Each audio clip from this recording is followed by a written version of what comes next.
mabilis lamang lumipas ang bawat minuto sa ating buhay. Ipapanganak tayo, mag-aaral, magtratrabaho at magkakapamilya. At sa kalaunan ay magkakasakit at mamamatay. Ito ay paulit-ulit lamang. Masakit man isipin, ito ang katotohanan dapat nating harapin. Ang syudad ng Baguio ay tinatag noong 1911 at ito ay nakalaan para sa 30,000 lamang. Sa pagdaan ng 100 taon at sa paglipas ng panahon ay unti-unti nang lumobo ang populasyon. Kasabay ng paglobo ng populasyon ng mga buhay, ay ganoon din ang pagdami ng bilang ng mga patay. Ako po si Caramy Policarpio at samahan niyo akong tuklasin ang buhay ng mga patay.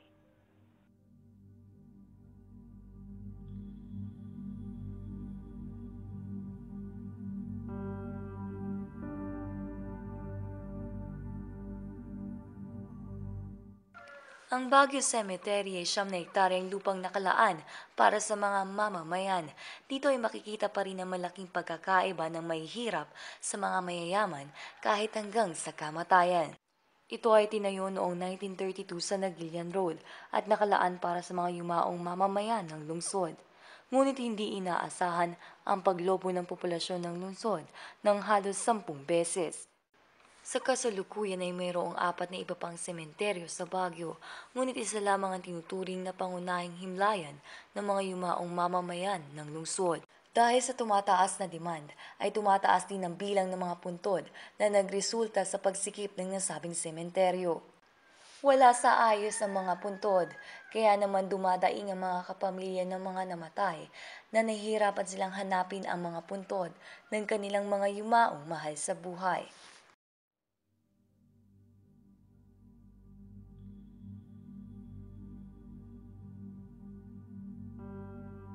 Dito nga sa banda dito makikita natin halos wala ng madaanan dahil nga sa pagsisiksikan ng mga puntod na ito. Kaya kailangan natin humakbang dito sa mga puntod para makarating tayo doon. Makikita din na pati sa mga musileo ay pinipilit na rin isiksik at pagkasyahin ang mga labi ng mga namatay na kamag-anak. Napakalungkot isipin na ganito ang nagiging trato sa mga yumao. Hindi ba't nararapat pa rin silang bigyan ng respeto sa pamamagitan ng pagbibigay sa kanila ng maayos na himlayan? Hindi dapat nagiging malaking sagawan at abala ang paglilibing at pagbisita sa kanila. Mga suliraning ito, anong solusyon ng gobyerno upang magkaroon ng kaayusan ang sistemang nagpapahirap sa parehong buhay at patay ng mamamayan ng ating lungsod? Noong Setyembre ng nakaraang taon ay naglabas ng mga patakaran at alintuntunin si Mayor Mauricio Dumogan upang maging gabay sa operasyon sa pagpapaunlad ng nasabing sementeryo. Isa sa mga nasabing patakaran ay ang paglimita sa tagal ng pagrenta sa mga puntod ng hanggang 5 taon lamang. Pagkatapos ng 5 taon ay huhukayin ang mga labi at ililipat sa mga sinasabing bone crypt upang magamit pa ng iba pang pamilya ang mga puntod.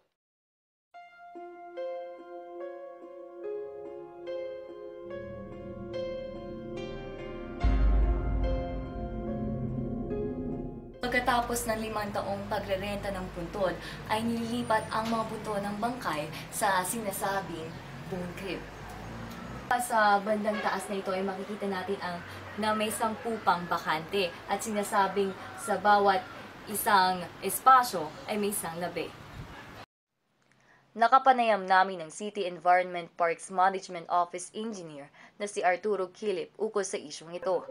Of course, alam naman natin lahat yan na crowded na ang city cemetery natin. Kaya nga, ang ginagawa ng city ngayon ay humahanap ng paraan para magkaroon ng spaces para sa mga future na burials. Nasabi niya na ang pamahalaan ng lungsod ng Baguio ay naghahanap ng bagong lugar na magsisilbing alternatibong libingan.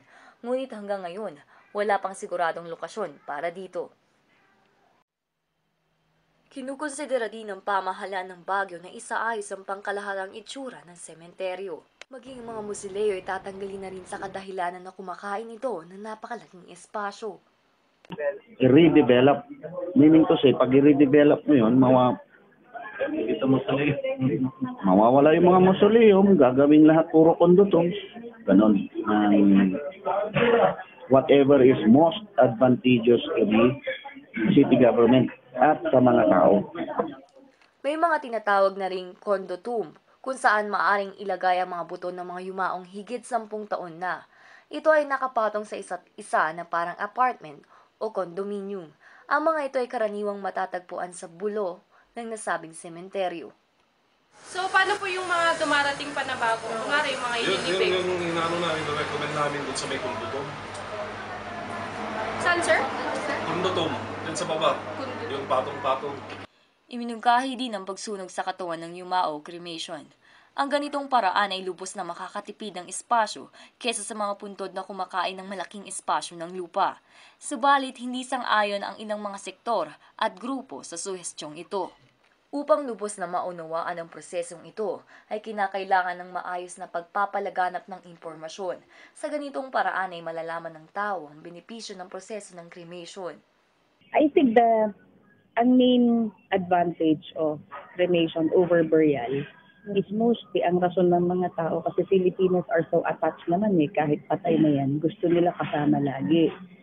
So mostly mga ini-interview ko why cremation, they will say para maiuwi nila sa bahay. Sinasabi rin naman ng mga churches or beliefs na hindi naman pwede yung ganun, na forever naman nakakasama mo. Pero at least, yung time na you're still grieving until the time na you let go, at least kasama mo. So that's the one advantage. The second is Baguio is na daw, halos transient. Like you, I'm sure you're not really from Baguio. Are you from Baguio? Ma'am, yes, Yes. Oh, okay. So there are some kasi they came here just to work. So they're from Mindanao, they're from may places na sila dito or apartments, but they don't really plan to retire here.